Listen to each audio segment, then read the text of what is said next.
traditionnellement pour tous les entretiens, c'est de vous présenter un petit peu, là on va sortir de ce qui est le quotidien de l'Observatoire, les relations entre l'agriculture, l'industrie, la grande distribution, la transmission des variations de prix, qui est quelque chose bien entendu de tout à fait fondamental. Et croyez bien d'ailleurs que nous nous heurtons, j'écoutais Hugo qui disait on aimerait bien avoir les données, mais nous avons parfois au niveau de l'Observatoire les mêmes problèmes, même si nous garantissons nous aussi les mêmes normes de secret professionnel. Il y a des moments où finalement la transparence c'est quelque chose qu'on a du mal à utiliser.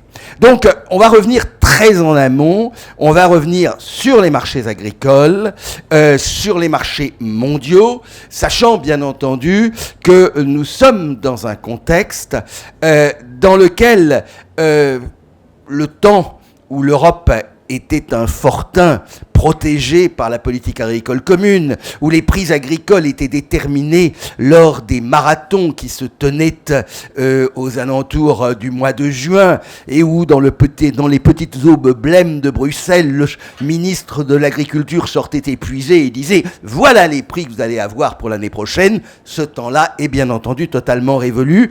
Aujourd'hui, nous sommes, pour la plupart des grands produits agricoles, pas tous, mais pour la plupart, nous sommes non seulement sur la scène européenne, mais surtout sur la scène mondiale. Et c'est vrai que cette année 2022, nous avons connu quand même une situation particulièrement volatile, incertaine. Je pense, Alexandre Gohin, on sera d'accord, que l'on pouvait vraiment parler de crise, d'un certain nombre de crises, et pas seulement d'ailleurs de crises agricoles. C'est vrai qu'en 2022, nous avons eu quand même, je vous le rappelle, on a eu au moins 3 chocs majeurs.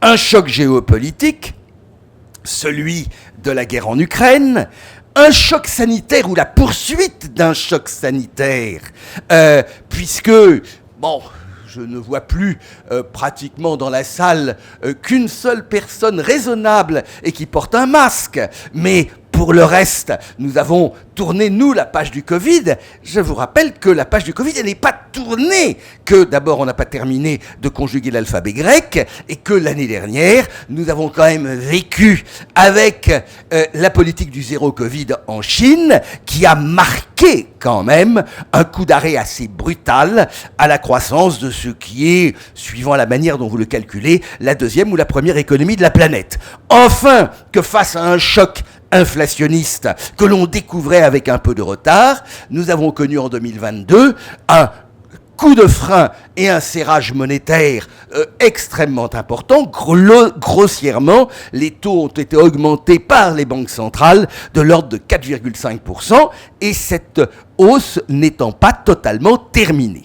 Le résultat, et il faut quand même le rappeler, parce que c'est dans notre environnement, nous sommes aujourd'hui, dans une économie mondiale, j'entends bien que depuis quelques semaines, on a tendance à surfer sur un petit nuage rose. Nous restons quand même dans une économie mondiale en plein ralentissement. On parle de stagflation. Moi, il y a des moments où je parle un peu de récessoflation. Dans le journal que je lisais ce matin en allant au salon d'agriculture, j'apprenais, alors c'est pas essentiel, que la Finlande et la Suède étaient aujourd'hui techniquement en récession. Dans ce contexte, et c'est toujours important parce que les marchés mondiaux de commodités, ils sont au fond le reflet de toutes ces tensions, de toutes ces crises. Dans ce contexte, voilà ce qu'a été l'évolution des grandes commodités de la planète. L'indice rouge, c'est l'indice Cyclope, qui est un panier des principales commodités de la planète: énergie, agriculture, minerais et métaux. Et si on enlève l'énergie et les métaux précieux, vous avez l'indice bleu. Vous voyez que nous avons atteint, et ça ne vous étonnera pas, quelque part aux alentours, par hasard, du mois de mars 2022. Qu'est-ce qui se passerait en mars 2022 ?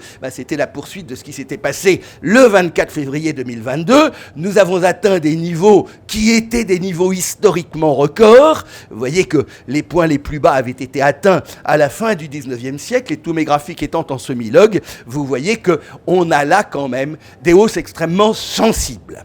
Alors, parmi ces hausses, après je vais me focaliser sur l'agriculture, parmi ces hausses, il faut rappeler que nous avons, à l'intérieur de tout ceci, quelque chose de fondamental qui est une crise énergétique majeure, qui est la crise énergétique la plus forte que le monde ait connue depuis les années 70, avec une différence par rapport aux années 70. Aux années 70, c'était le pétrole qui menait la danse. Là, ça a été le gaz naturel. Bien entendu, ce graphique est totalement illisible, mais vous avez probablement maintenant, ça c'est de la culture, vous avez tous une idée de ce qu'est le prix du gaz naturel. Avant, je suis sûr qu'il y a 5 ans, j'aurais fait un sondage ici, ça coûte combien un mégawattheure de gaz naturel ? Personne n'aurait su. Et vous dire ce qu'était le TTF, personne ne l'eût imaginé. C'est le marché basé aux Pays-Bas où est coté le gaz naturel. Et si mon graphique est un petit peu compliqué, c'est que vous avez la cotation à 1 jour, la cotation à 1 mois, la cotation à 1 trimestre et la cotation à 1 an. Alors, il peut y avoir à certains moments d'assez grandes différences, mais regardez quand même, quand je parle, et ça peut vous intéresser, y compris en tant que consommateur, lorsque vous allez renégocier vos tarifs du gaz, pendant des années, parce que là c'est en 2020, mais j'aurais pu commencer mon graphique beaucoup plus tôt, on s'est baladé entre 5 et 15 euros le mégawattheure. Au mois d'août-septembre 2022, nous sommes montés à 336 euros le mégawattheure. Et hier, on était à un peu moins de 50 euros le mégawattheure. On a presque l'impression que ces données, c'est simplement 5 fois plus cher que dans les années 2010. Alors ça, c'est le prix du gaz en Europe, mais il n'y a pas qu'en Europe.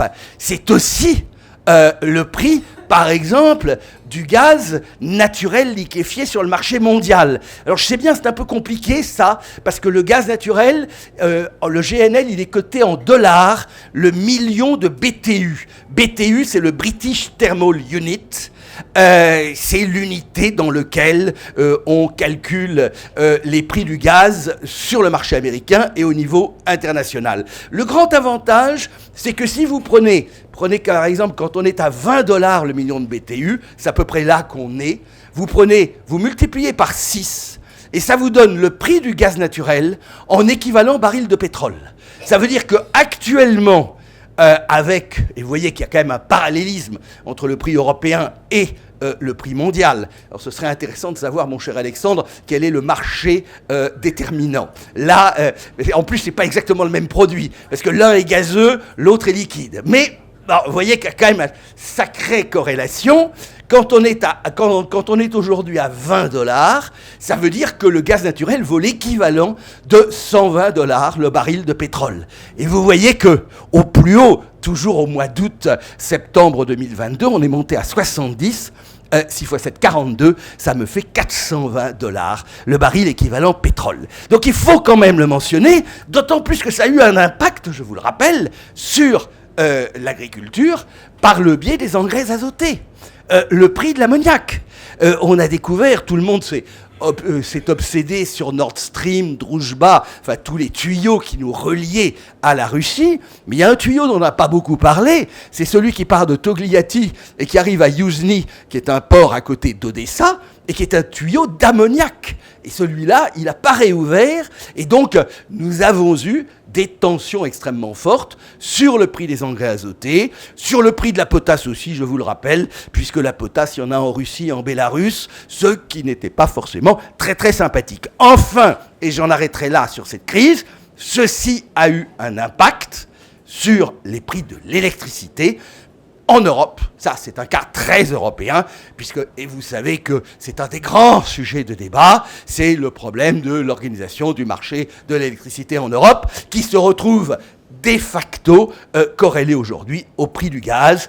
Et alors, si je vous montre ceci, c'est bien pour vous faire sentir que dans ces négociations qui viennent de se terminer et dont nous avons tous été des observateurs entre industriels et distributeurs, à la limite, la négociation des hausses de prix a peut-être plus porté sur le facteur énergie que sur le facteur des prix agricoles. Alors, ceci étant, alors ça, je sais que c'est totalement illisible, mais vous voyez à peu près la tête que ça a.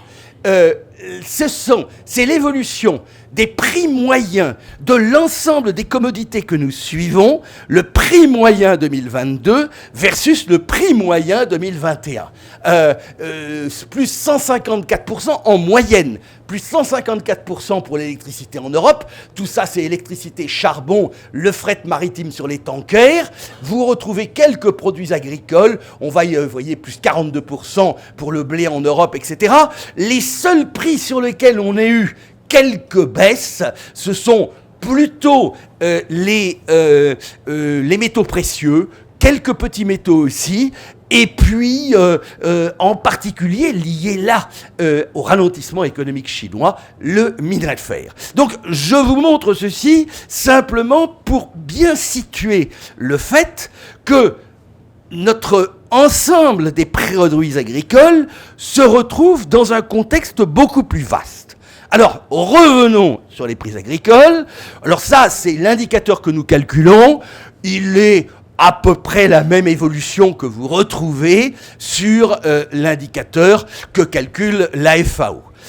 Ce qui est intéressant là, c'est de voir que, je vous rappelle, souvenez-vous, les derniers grands moments de crise, au moment où on avait notamment convoqué une conférence sur l'alimentation mondiale à Rome, etc., c'était en 2008.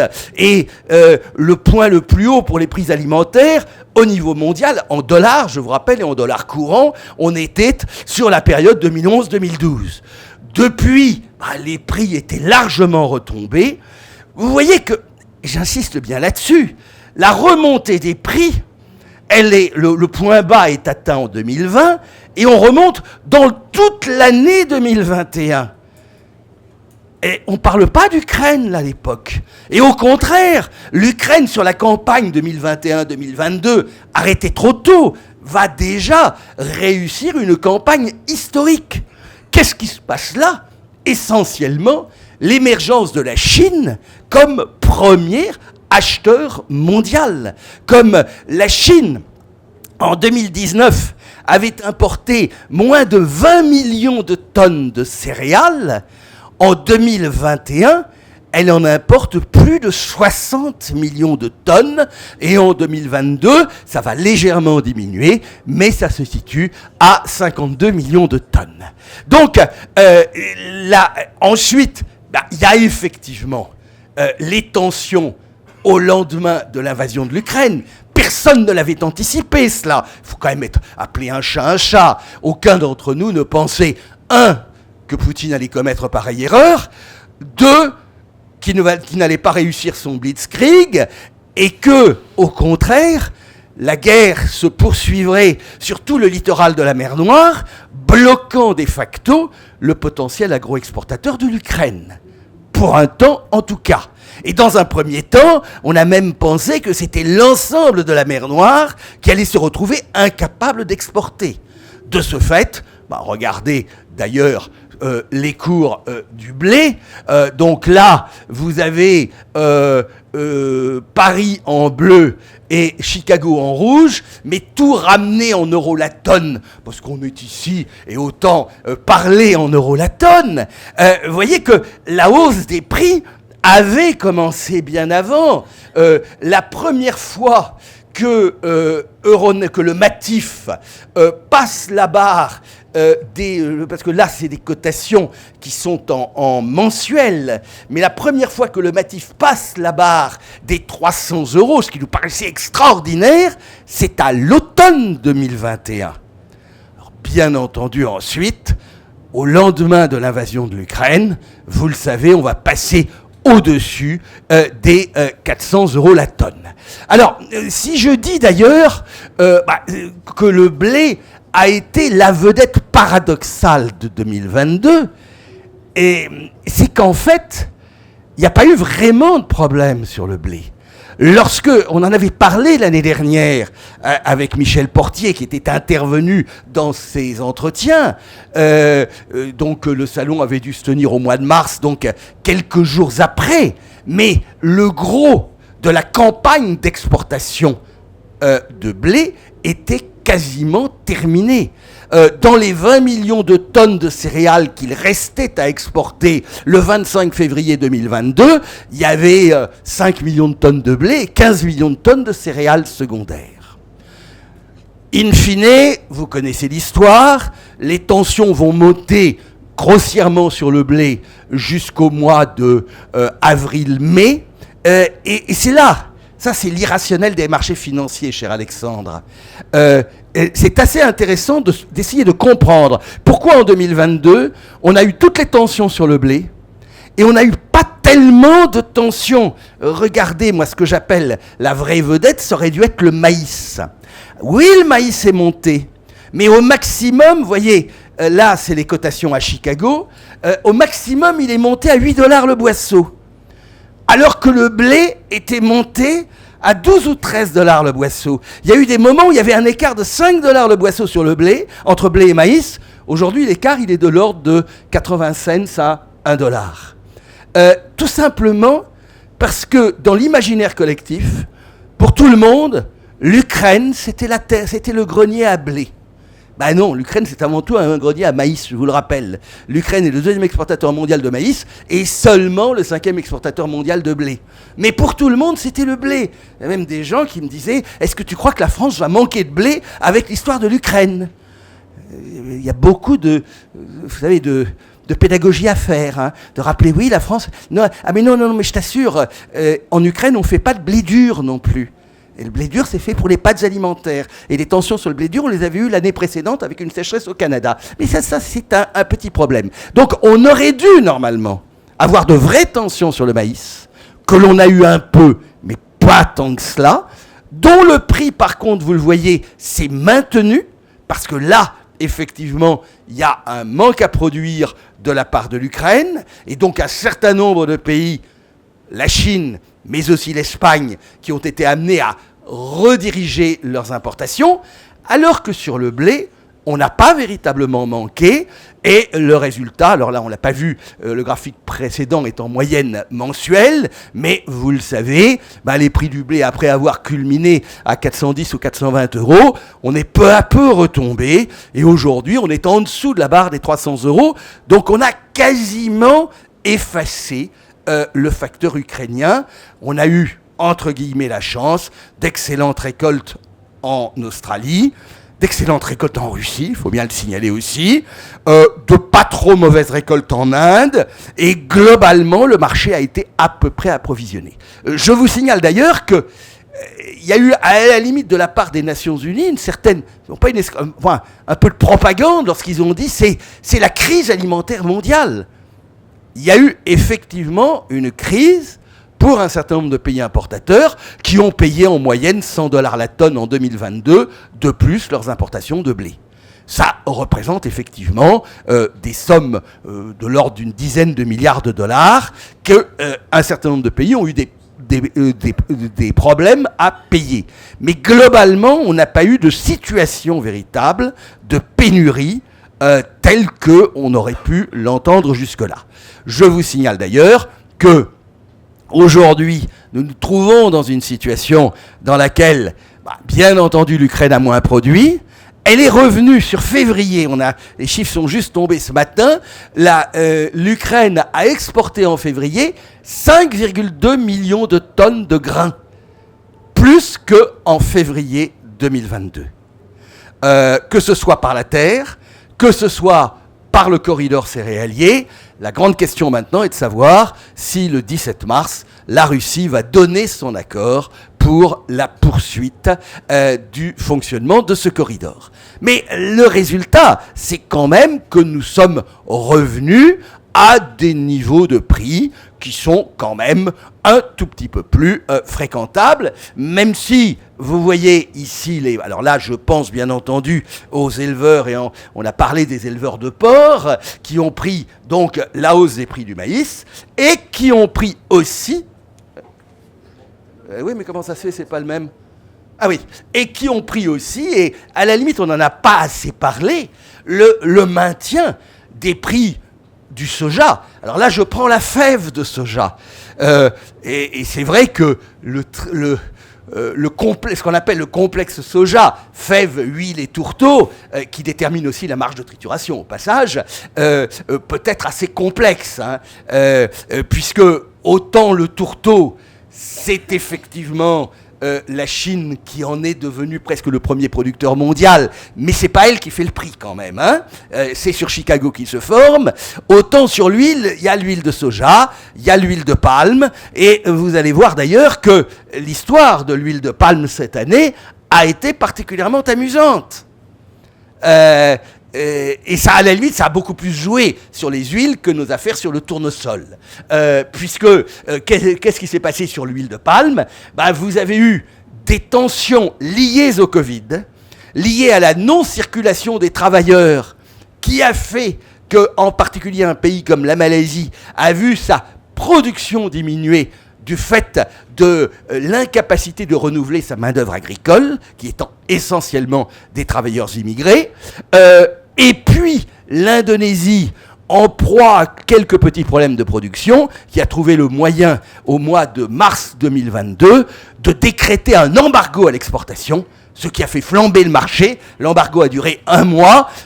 Ça a été d'ailleurs une erreur colossale. Vous voyez que depuis, le marché est largement retombé, donc, puisque pratiquement, il a diminué quasiment de moitié pour se retrouver à des niveaux, je dirais, où l'huile de palme, effectivement, est plus compétitive par rapport au soja, au colza. Le colza a fait à peu près la même évolution, puisque vous savez qu'on a dépassé à certains moments les 1 000 € la tonne de graines de colza en France, et qu'aujourd'hui on est retombé dans la zone des 5 à 600.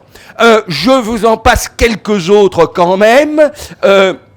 Le sucre, alors avec ou sans néonicotinoïdes, ça je vous en laisse bien entendu toute la liberté.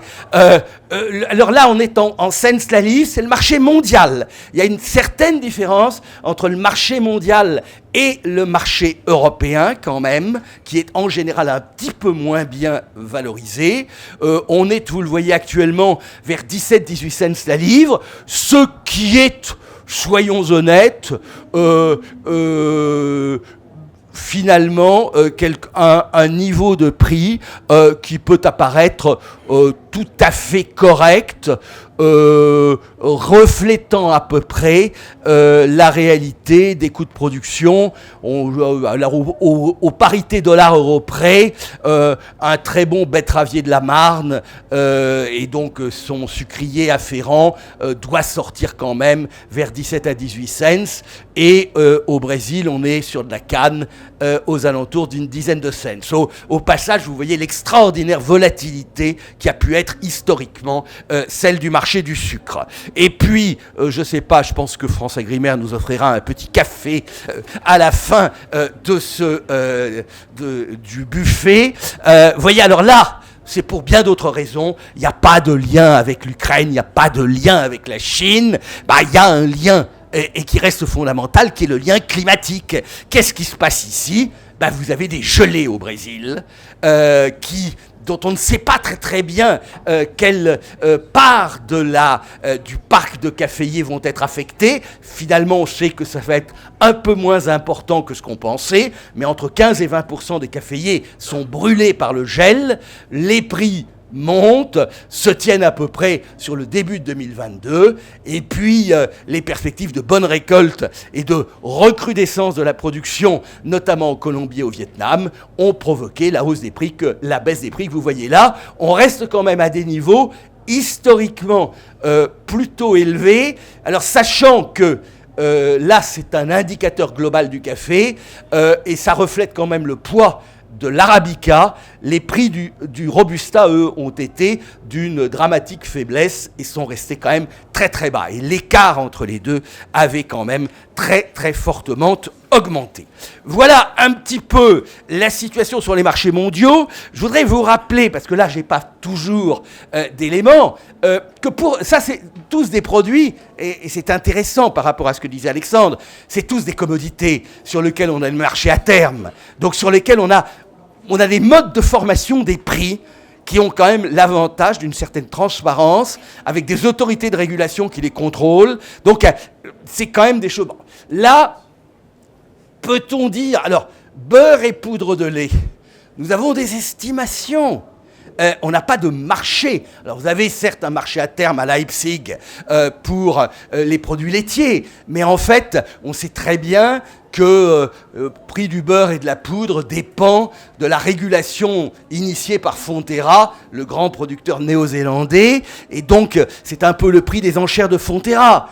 Pour la viande porcine, alors, ouais, est-ce qu'on a des marchés là aussi, en réalité, le vrai prix, mais ça, on ne l'a pas, ce serait le prix d'importation des Chinois, puisque c'est quand même la Chine qui fait le prix mondial du porc. Quant à la viande bovine, il faudrait...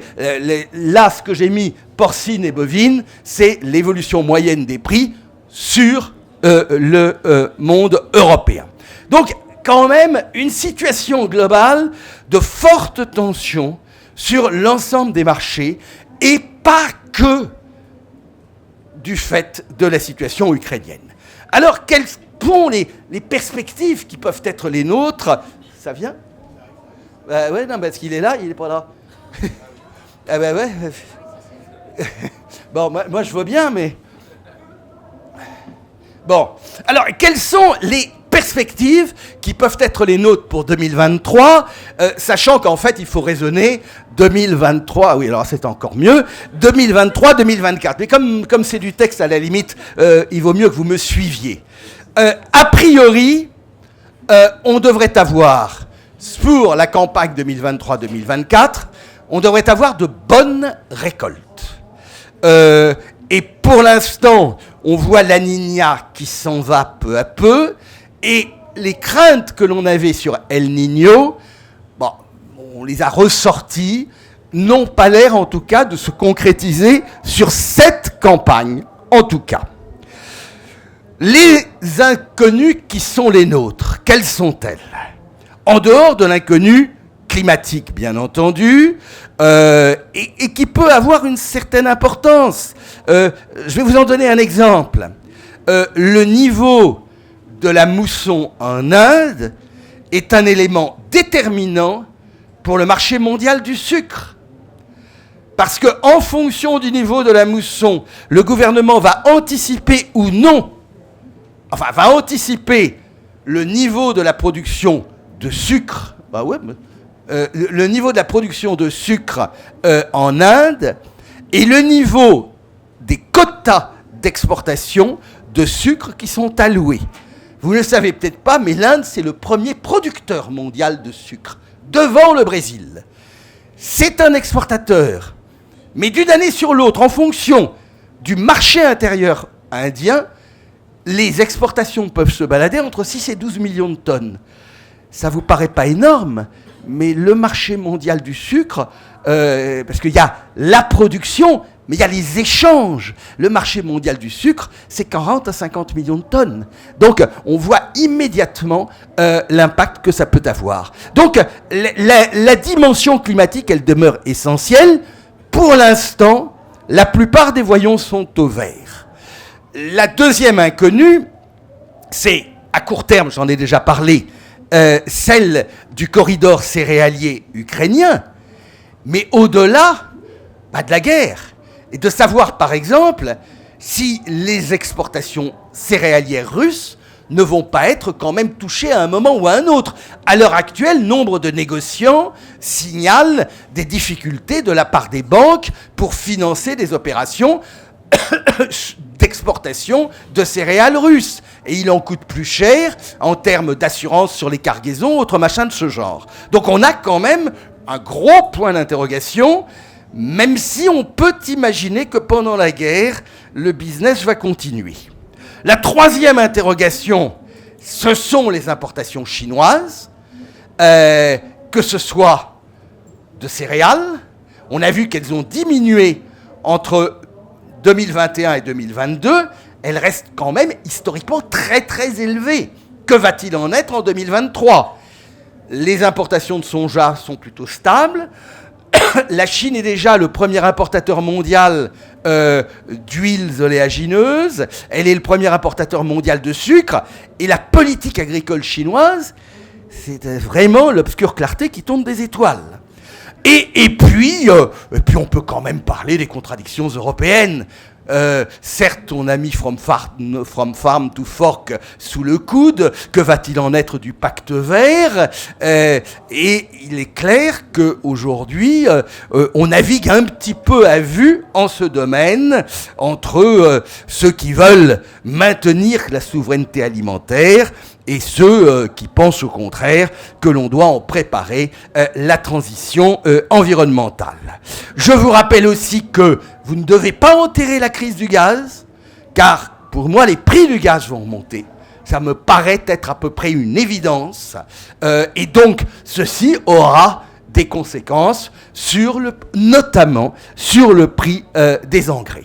En conclusion, que dire ? Que nous allons... Alors, notre vision, je vous la montre, alors je ne sais pas si ça va marcher. Ouais. Vous voyez, vous vous souvenez du premier graphique que j'ai montré, hein ? Tout allait plutôt par là.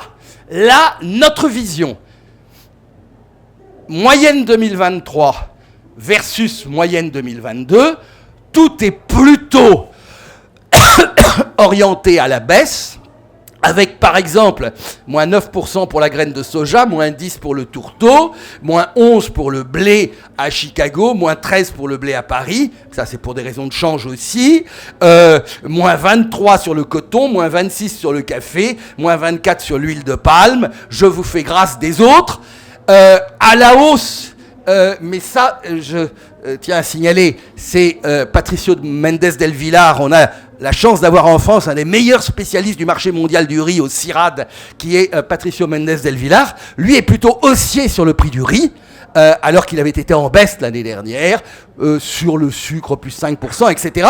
Mais voyez que l'ambiance générale sur les marchés, c'est dans un contexte incertain, instable, volatile, nous allons plutôt dans le sens de la baisse des prix. Mais, comme je l'écrivais dans le slide précédent, il suffit sur tous ces marchés du battement de l'aile de quelques papillons que ce soit pour transformer tout à fait l'équilibre. Et comme Alexandre nous l'a dit, on ne revient pas forcément toujours à l'équilibre. C'est bien ça le problème. Je vous remercie de votre attention. Et je m'excuse, j'ai été très long. On peut répondre à des questions.